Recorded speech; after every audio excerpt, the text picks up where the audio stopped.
Natasha. Debbie. The show. We know you said it with us. We hope you said it with us.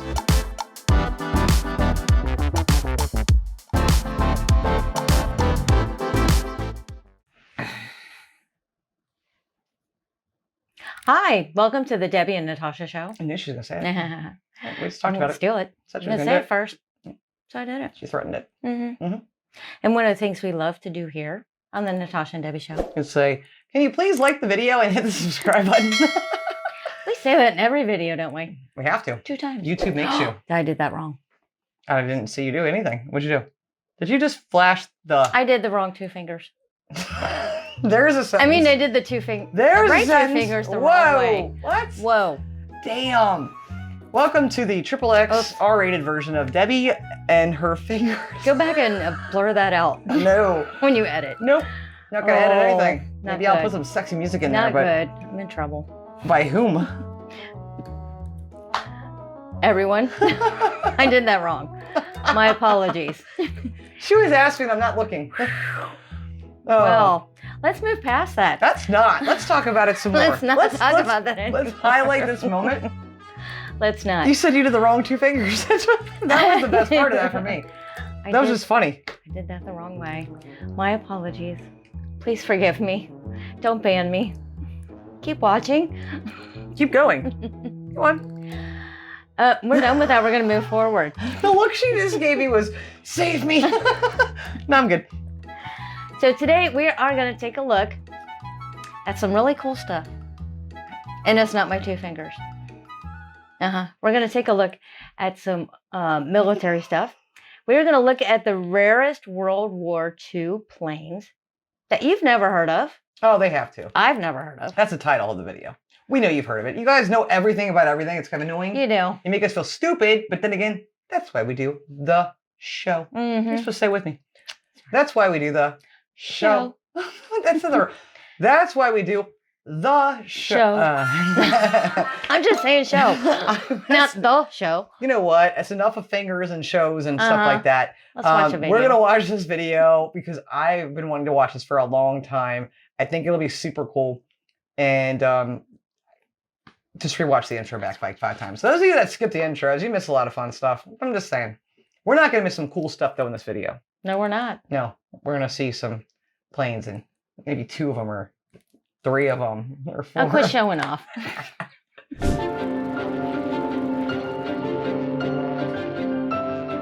Getting stuck.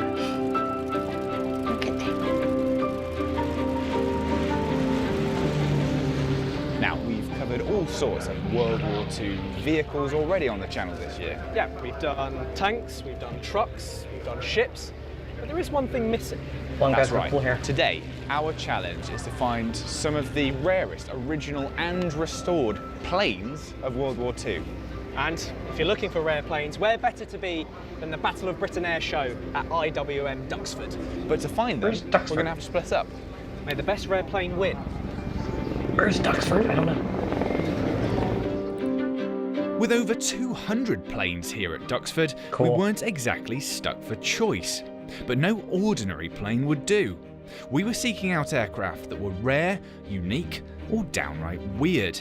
Some of these planes, once a common sight in the skies, are now almost extinct. United States. With the score in our challenge series level at 2 points each, this was a competition neither of us wanted to lose.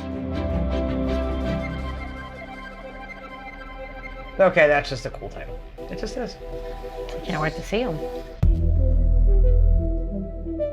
To begin our search, we got up bright and early and headed straight to the Aircraft Restoration Company hangar, where director and pilot John Romaine had promised to show us 2 of the rarest World War II planes on the planet.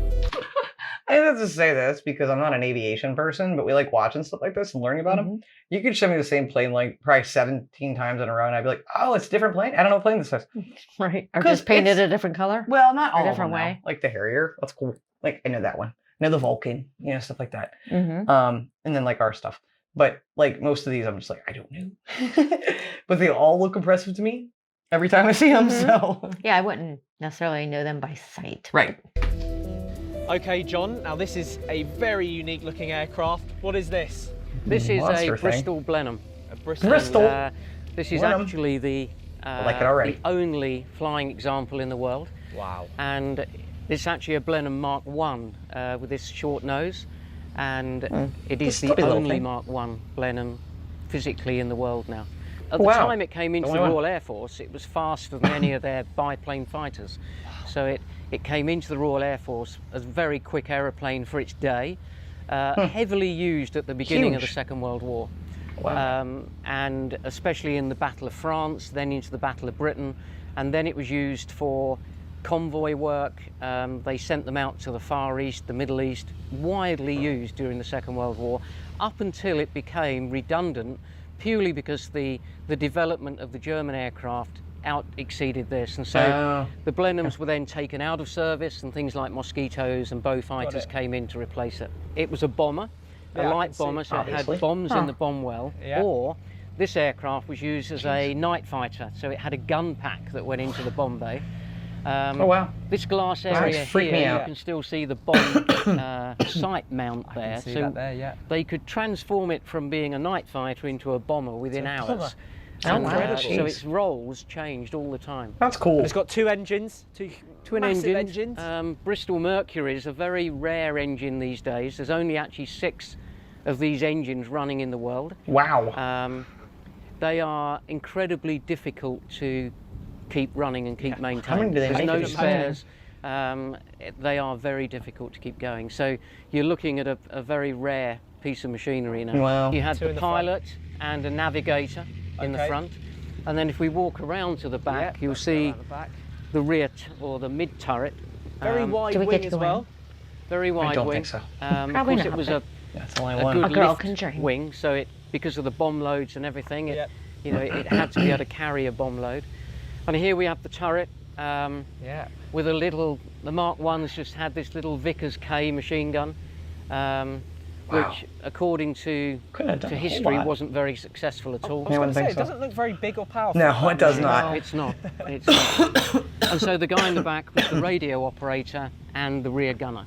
Got so it, he had okay. 2 roles to do. I wouldn't want to be there. Nope. It must have Me been neither. incredibly difficult when you don't know where, you know, the pilot's going one way, you're trying to fire another. The angles it must have been very difficult to defend this aircraft with such a small. Yeah, it would have been incredibly gun like difficult. that. And of course, Impossible. the other thing is you have to be so careful that in your panic or rush to fire back at a fighter, you don't actually hit your own aircraft. Absolutely. Oh, So that would be bad.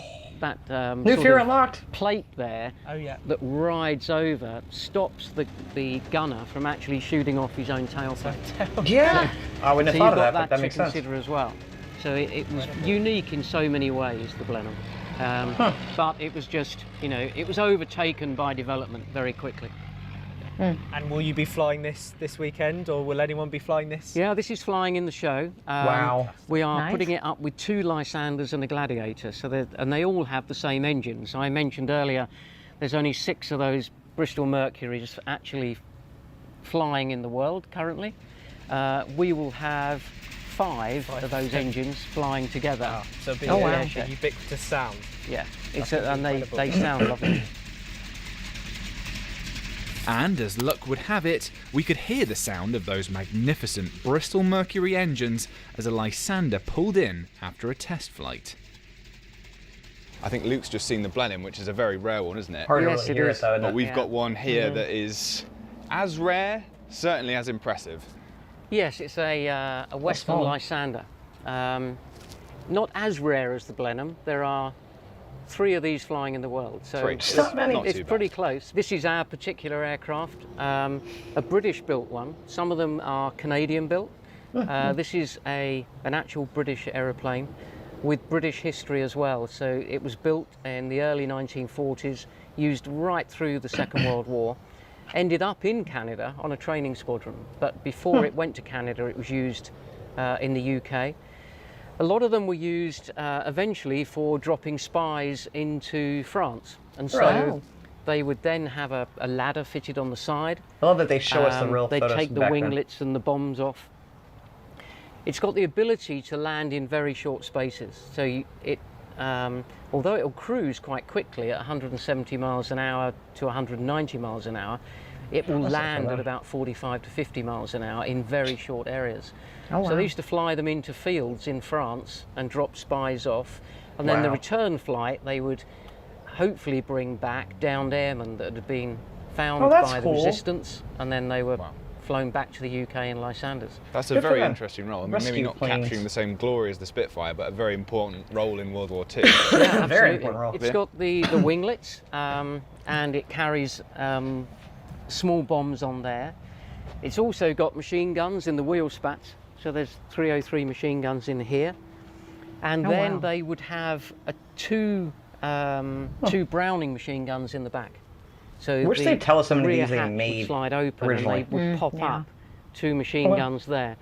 There were 2 crew, there was a pilot and a rear gunner, and he obviously operated those rear guns. So it carried a fair amount of armament in its time. But of course, when they were doing the spy work, they took all of that away because all they wanted to do was to get people inside it rather than have any guns. That's pretty neat. I thought they'd at least keep some guns. That they're A good dropping off start spies. for both of us. Picking 'em up, though. 2 special aircraft And do 'em that we'll both. get to see flying later on in the day. But I was in a hurry, and I'd heard about a very rare aircraft being worked on nearby. Yeah, I'm not going to be in a hurry, though. I'm still going to take the time and look at it. Now, here in the fighter collection at IWM Duxford, you've got all sorts of planes that are under restoration being restored to airworthiness. So we've got the P-51 Mustang here. You've got the Spitfire, the Supermarine Spitfire over here. But the one I'm most excited about isn't even finished. It's this one here. It's an Italian aircraft. It's the Fiat Falco. And when this one is airworthy, it'll be the only example that can fly in the world. Wow. No, that's neat. Some serious now, the Italians during the restoration Second going World on. War weren't known for being particularly effective. I think that's fair to say. But this plane, the Fiat Falco biplane, was praised by the RAF for its exceptional manoeuvrability and speed, and it did serve. It doesn't look like anything special. It Sure was doesn't. involved in the Battle of Britain, the Battle of France, Malta, and was particularly effective on the Eastern Front. But what really did for the Falco was the more effective monoplanes, the Spitfires, the Hurricanes. And by the time the Italians surrendered in 1943, there were only a handful of these that were still in flying condition.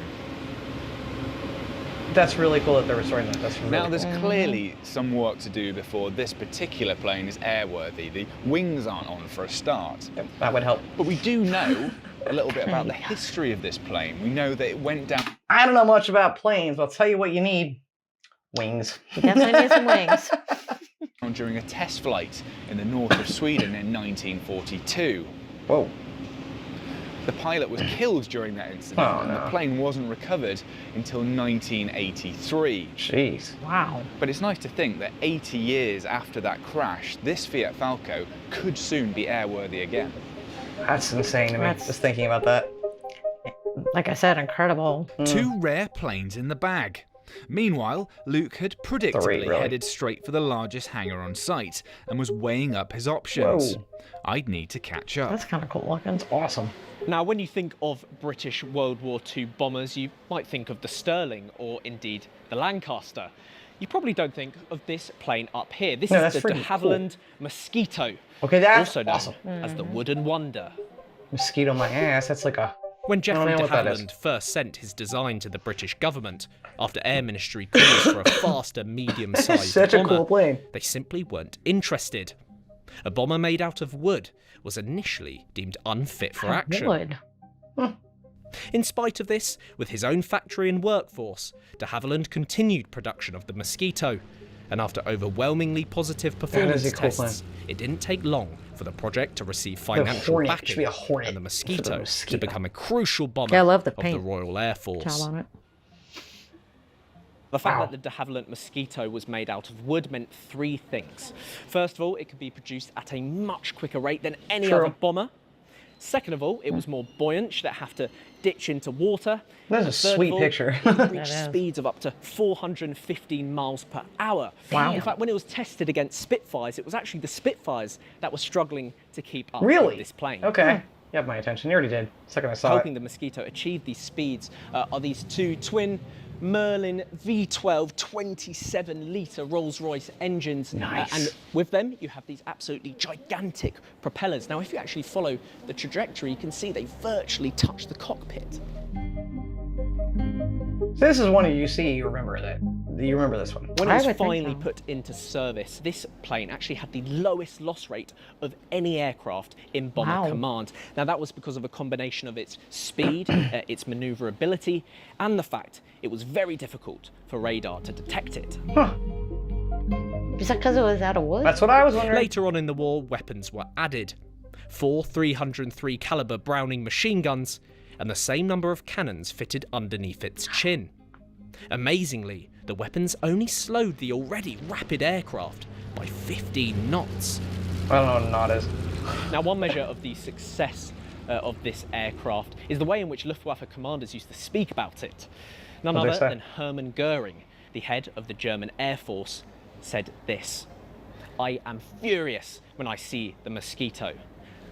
I turn green and Good. yellow with envy." Good. Good. I love it. Sweet. That's an oldie. Oh, that's big. Now I'm really excited to have found one of my favourite planes here. This is the Fairy Swordfish. It's not the most glamorous Swordfish. plane we've included, and in many ways it looks like a relic of the First World War. It does. I It thought it certainly had was. its Is it problems not? in terms of performance. It was so slow that some crew described the feeling of being in it as being like going downhill. And yet, as a torpedo bomber, it was extremely Really? effective, certainly the most effective of the British Fleet Air Arm. Huh. It looks a lot different though. Shortly there. after we filmed this, the very lucky Dan Snow got the chance to fly in one Yes, of that the was few cool. airworthy Swordfish, and you'll be able to see that video on the channel soon. So what made the Swordfish so effective? Well, it could take off from British carriers in the most atrocious weather conditions. It was slow, but that actually made it really difficult to hit. And it ended up as a torpedo bomber, sinking more tonnage of Axis shipping than any other aircraft. Interesting. That's weird. We know I a don't little bit understand about that. the history of this Swordfish. We know, for example, that it was painted black for nighttime operations. But lots of Swordfish were used to defend Allied convoys against German U-boats. Okay. And among its many accolades, the And Swordfish was Swordfish as actually well. the first aircraft in the British Fleet Air Arm to sink a U-boat. Oh, really? Oh. Cool. The Swordfish was involved in various notable battles of the Second World War. It carried out a really successful raid on the Italian fleet at Taranto, proving itself once again. But perhaps the moment of glory for the Swordfish came in May 1941, when 15 of them took off from HMS Ark Royal to attack the German battleship Bismarck. Now, each of these Swordfish carried only one of these torpedoes. They had one chance to hit their mark, Oh, wow. and 2 of them did so. Out of 15? Still? That's a... Bam. 2 unsung heroes of the Second World War, each playing decisive roles in key battles during the conflict. To have a chance of winning, I'd have to think outside the Oh, these box, are the two they're putting together? and I'd already against each other? spotted something pretty wacky inside the Battle of Britain hangar. When I saw this That looks aircraft tiny. earlier, I had to stop by again. What this is is the this? C-30A Autogyro. It's a Spanish design, but it was licensed to be produced in the UK, and only Yeah, helicopter 146 plane. were made. Right. So it's very rare indeed. Okay, yeah, that's rare. I want to see that flying. Now let's talk about what makes this aircraft so weird and unique. A lot of It things. obviously doesn't have Right. any wings. It's Yeah. driven forward by the propeller and the engine at the front. You know what I said earlier about a plane needing wings? Yeah, Apparently kinda I was needs some. wrong. You know, you think you know things, then you watch this show and you're like, nope, didn't Isn't know. that true? Did you know about this one? Probably did. Front, but then it has these great big rotor blades which provide the lift and ensure the Well, I wanna see it stability take of the off. aircraft. Show me a video. So how do you steer it? know. Invented by the Spanish engineer Juan de la Cierva, who wanted to create an aircraft that could fly safely at slow speeds. The Autogyro was first flown in What? 1923 in Madrid. Jeez. After his initial success, Cierva accepted an offer to establish his own Autogyro company in England. And by 1925, Britain had become the world centre of autogyro development. Once the war That's broke weird. out, the RAF quickly like a giant found a role drone. for the aircraft that would prove vital in defending Britain's shores. Such as? Looks like a drone. Now, a more important question is, what was this aircraft used for? Well, in the early 1940s, radar was an entirely new innovation, and this aircraft helped to calibrate it. What it would do is it would fly very slowly, so it was able to get into an exact position so that radar could obtain an accurate signal. Drone. It's a drone. World's first drone right there. I'm calling it. There you go. God, it's Admittedly, that tiny is thing. one weird flying machine. It is, but if it's Luke cool. believed small and unusual would win this competition, I was going for the complete opposite. For my final choice, I'd gone for a plane that was truly gigantic. Okay, cool. It's a big We're building. Americans, but like big stuff. That sounds weird. Bigger the better. Right, we've already seen lots of planes that were around at the start of the Second World War. This one was responsible for ending it, dropping the atomic bomb on Hiroshima and Nagasaki in August 1945, I know what and this really one is. changing the world in the process. So do you. It's not the rarest plane here, but it is an absolute beast. It is, of course, the American B-29 Superfortress. We know that one well.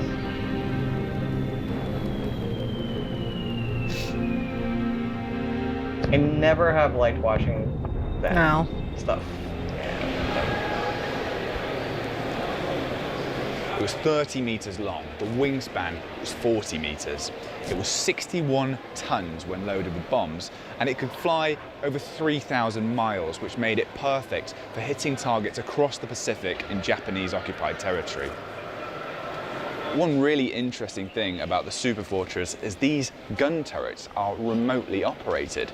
So the gunners wouldn't be sat here in a glass bubble exposed to enemy fighters. They'd Which be I up think in is a the lot fuselage at a sighting station, and these are controlled by computers.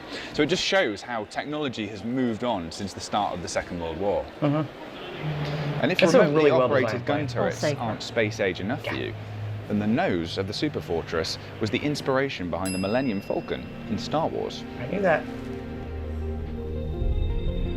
One of the reasons why I think that's such a cool look. Our choices were locked in, and typically, Louis had managed to squeeze in an extra entry. But before we had discussed who'd actually won, we had a show to watch.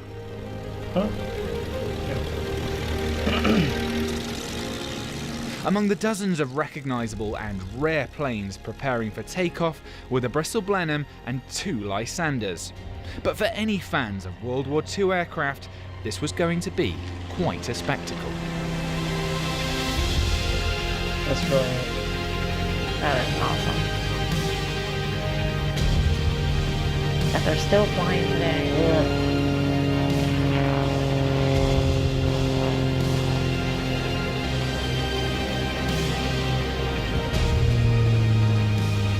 Sound of that engine, I'm getting chills. I know, me too. Stop. I'm like, stop, I'm cold.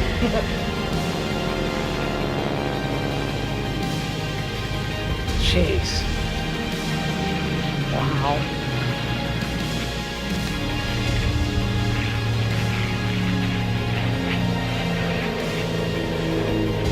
She's pretty. She is pretty. Good lord. I can go to this. I can go to this. You guys been here? Let us know if you've been. Looks damn worth the price of admission. If there's Well, a it's price of been a wet and rainy end to the Battle of Britain Air Show at IWM Duxford, hasn't it? But we've loved this weekend. I mean, we've seen so many fantastic, rare World War II planes. Okay, so they're gonna like select something. I mean, the Mosquito. That was cool. My choice. That was the coolest one. That was my choice. Seen a plane made out of wood? Yeah. Definitely. Well, we saw that one in that one video we watched not that long ago at the War Museum. Yeah, that was like a a boat plane. That thing was Yeah, the cool. boat plane. That thing looks awesome. That was. So, and that was made out of wood. But my choice is the Mosquito. Yours too? Yeah, definitely. We're in agreement. Absolutely. I You mean, gonna we've pick seen that one, some you of the think? last of their kind to fly in the Or the skies. swordfish. I think they'll pick the It's some pretty swordfish. weird aircraft as well. Because of the autogyro accuracy? springs And I'm to going mind off of immediately. coolness. I mean, that was really weird. Not What were that your thing. standouts? Well, I have to say, one of my favourites is the Swordfish. It's just one of those planes that like punches above its weight, you know, was involved in I such think I'll pick the a Mosquito, huge actually. moment in World War II, the sinking of the Bismarck, even though it looks completely antiquated, It's so slow. involved in other battles. The Lysander as well, fantastic history, picking up Allied airmen in That's France, true. picking up members Forgot of the about French that. resistance, and we got to see that one fly, so that was pretty good. What was Yeah. your favourite? That's true. I mean, we got to see the Blenheim fly as well. That was a remarkable aircraft. John Romain, an absolute legend as well. I've got a soft spot for the Mosquito, similar to the Swordfish. It's a very underrated aircraft of the Second World War, but I think I'd be an idiot not to choose the auto gyro. I think that's such a weird looking plane. It's like a helicopter and a plane combined. It's a weird just- sort I of don't hybrid. like it. They're only 100. I mean, it's or cool, so but it's made. weird. For me, that's got too to be a weird. winner. But it didn't fly. I mean, the point of this air show is that we get to see the planes fly, right? I mean, I didn't even mention the Fiat Falco, which is the Italian fighter plane. He never because said it's they a were bit- picking things that had you to know, fly. it's That's like a two options. Very fascinating plane, but I have to go for the Lysander because we got to see it actually fly. So you're going for the Lysander, I'm going for the auto gyro.